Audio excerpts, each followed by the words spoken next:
Crash 4 walkthrough. This is going to be the first level, I think, maybe second, where we get to play as Neo Cortex, and Cortex is the last of the off-playable characters. So we got to play as Crash's old girlfriend, who, of course, is the multicolored-haired, butch, strong female lead in this game, and also the crocodile, who was a boss in one of the previous games. There's an alligator, I'm not actually sure. So it was at this point, as you can tell with with that death there, that was my third death, or fourth death. I actually lost count because I did third death. Okay, that was my third death. I saw the number, but I didn't know if it went up or not. So anyway, that was my third death in this level early on, and I was beginning to lose some of my patience with this game. So it's still a lot of fun, but the difficulty is seriously just getting worse because the levels are getting a lot longer. And because they're getting a lot longer, there's also a lot more distance between checkpoints. There's going to be a ton of points where you think, man, how is there not a checkpoint here? Because, you know, you've struggled so much and you got past a difficult spot, and then there's a whole other difficult spot that you have to learn and do perfectly because there's no checkpoint between the last one and wherever the heck the next one is. It's also at this point that I think you're going to start noticing a lot more often that the game will just start giving you checkpoints halfway through long spells without them, and there's not really any rhyme or reason as to when it happens. Obviously, it's if you die too many times, it just spawns you another checkpoint, and I don't really know why games feel the need to do that. I feel like they need to decide, have that many checkpoints or don't. You know, it's just like, it feels annoying to me when I'm dying for my 10th time on this one part of the level, and then I come on there my 11th and there's an extra checkpoint. It's like the game is saying, oh, here you go, little kid, you know, you need some help, you can't finish it on your own, and it just, that makes me more angry at a level I'm already mad at. Anyway, we will be seeing an example of that later in this video, and quite often in the later videos that are coming up.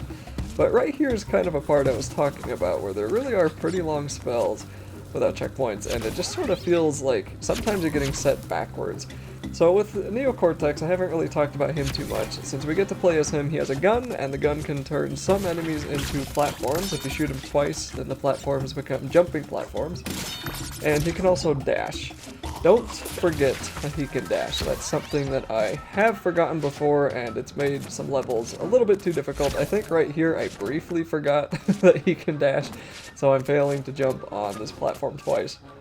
But I remembered, there we go, and he can dash pretty far, but his dashing is also like rigid, is the only word I can really think of to describe it. What I mean is it's hard to adjust your position after you're finished dashing, so you want to try to aim yourself well. So, you know, when you dash, you want to try to be above the platform you want to land on. You can adjust yourself a little bit, as we have seen.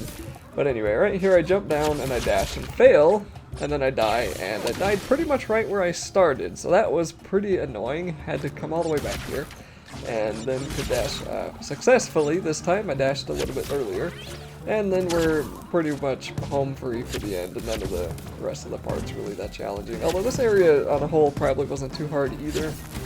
It just can feel that way, especially when you have never seen the level before, you know. It's just a little bit hard trying to know what is up ahead. And again, hitting these platforms twice will turn them into jumping platforms, and then there's going to be this final bug.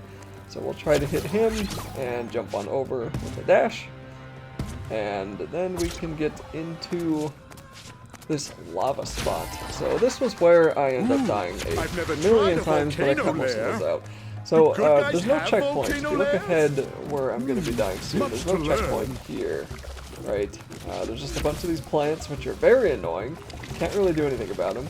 And then I jump up here, and I think I end up dying, yeah, because I messed up my controls. I thought I was dashing, instead I shot.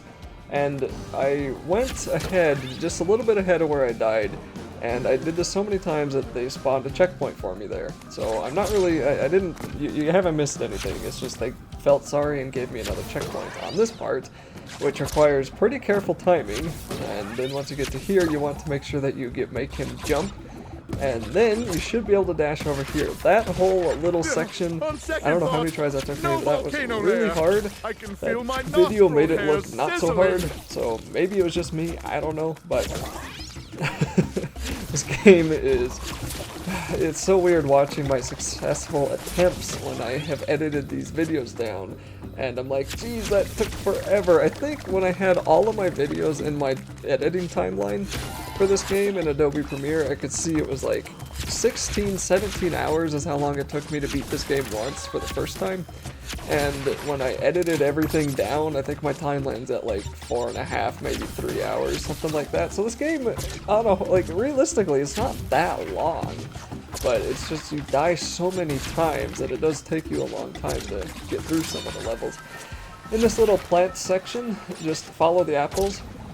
And this one, I don't think I died in, thankfully, but this can be a little bit hard because everything, like I've said before, you just need to make sure that you are sure of where you're jumping when you jump there. You want to be sure that you don't make many mistakes, because the game is just not going to let you make many anymore. And if you do make a mistake, you're going to die and just have to do it again. And if you're not playing with lives, that really doesn't matter too much. There is one thing that is kind of weird to me too. I sort of feel like this game could have been even more evil had they disabled the no life option. If they had never included that in the game at all, I think this game could have been kind of hilariously evil. Because I'm playing this so far with tons of lives. I mean, 65 is a lot. The game does dump a lot of lives on you, but especially after the next boss we'll be fighting, it's so easy to lose like 20, 30 lives in one level. And that means you'll end up having 20, 30, 40 deaths in one level. And then when you wind up with 5 lives in this game, it's just really hard to do the hard levels because then you keep having to restart the whole thing over. Blah, blah, blah. We're at the end of the video.